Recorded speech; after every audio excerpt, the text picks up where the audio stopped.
Okay, welcome to Cranky Bike and Beers. Today we are making mead, and not only just mead, we're making a Blackberry Mead Melomel. So stick around if you want to watch how it's done.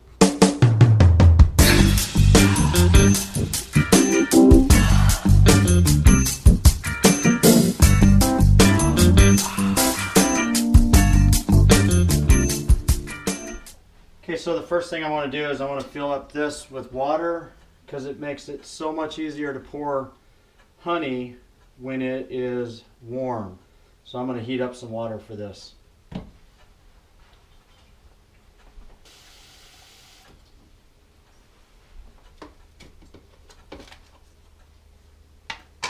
Okay, so I picked these blackberries out of the woods by the side of my house here.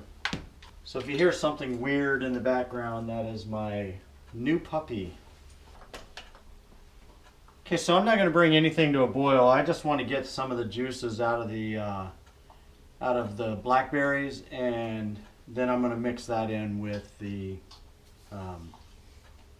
honey, and then top it off with some water. Okay, so what I'm doing now is I just heated up the water just enough to get this nice and toasty so I can pour it in and then mix it. And I'm currently trying to get the frozen blackberries to thaw out a little bit.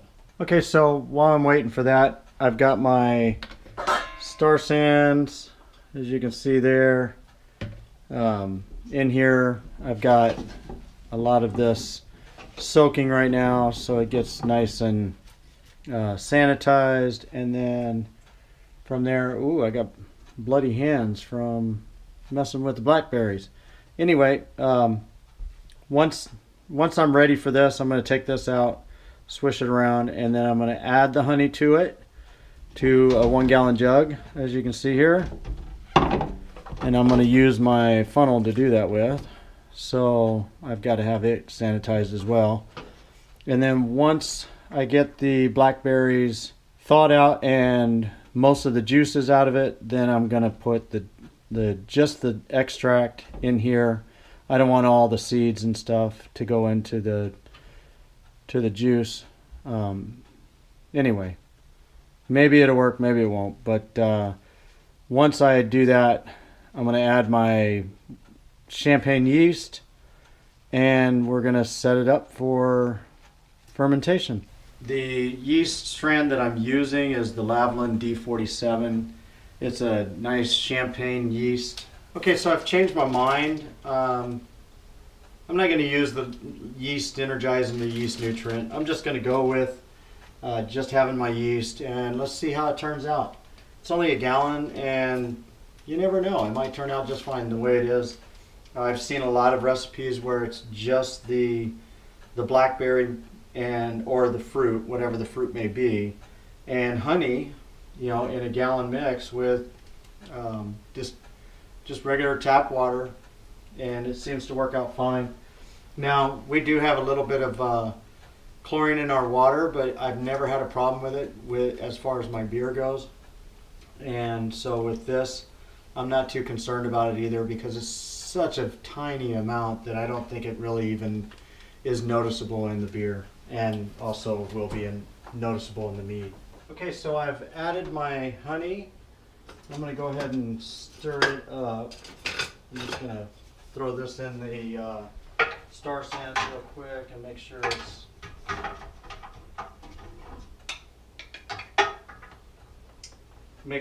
not or make sure it's sanitized. And then, oops, doesn't matter if the Star Sands on it, it's not going to hurt it any. So this water is already warm, but I need to make sure that the honey dissolves in the water. So the honey is smelling really, really good right now. It's pretty much to a point where it's dissolved. Now I'm just kind of waiting on the berries to really get as much juice as I can out of it. So I'm going to go ahead and let this sit for a little while until it cools off, just to keep it going. And then I'm going to mix them both in and then top it off with a little bit of water and add the yeast.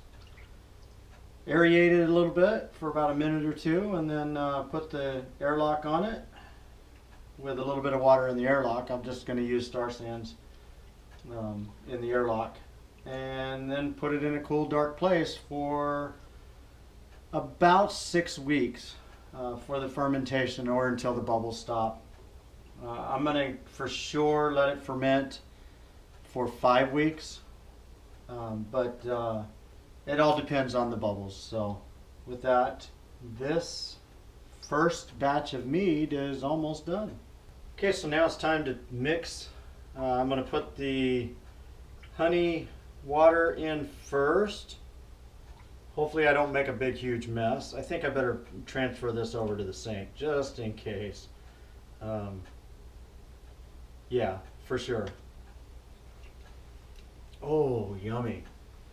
I'm a honey freak. Okay, so I've moved over to the sink, and now I'm gonna just hopefully not make a mess with the honey. Can you believe that? I didn't make a mess. Amazing. Oh, that honey is so yummy. Okay, so you can see it's about a half a gallon of water, and that's usually roughly about how much water you want to use when you're trying to dissolve your honey into the water.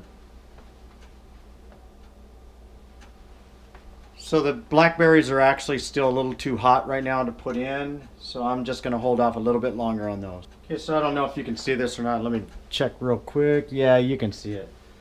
So what I'm doing now, I'm just trying to cool this off a little bit more. As you can see, it's still pretty hot. Too hot to go in the 1 gallon carboy. Or yeah, actually it's just a jug. It's a 1 gallon jug. Okay, so I just removed the seeds, and now I'm going to enter this. I brought out some icy packs to cool it down a little bit faster. Now that it's below about 90, I'll go ahead and put it in. Alright, so with these 1 gallon jugs, you can see, oh, that's pretty. 1 gallon jugs, do you see the 1 gallon written across here? You need to fill it up to that 1 gallon mark, which is just below the raised lettering here, and that should give you enough room here for the fermentation portion. So I'm just going to top it off now. And there we go.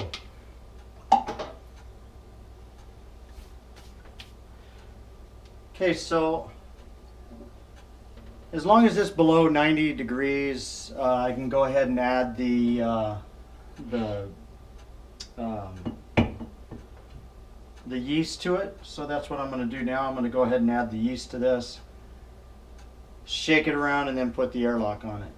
Okay, because this is a gallon, I'm going to only use half of this yeast, or thereabouts.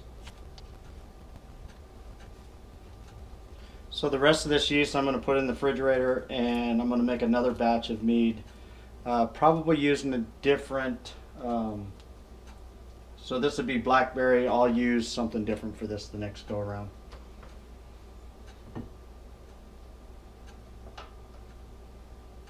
Okay, so now I need to just aerate it and get it all mixed around. I'm going to do this for about a minute.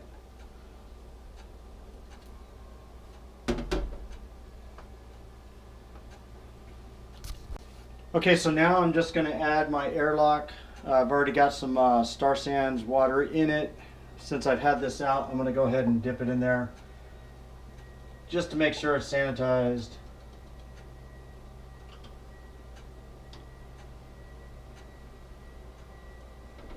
All right, and that's it for the Blackberry Melomel.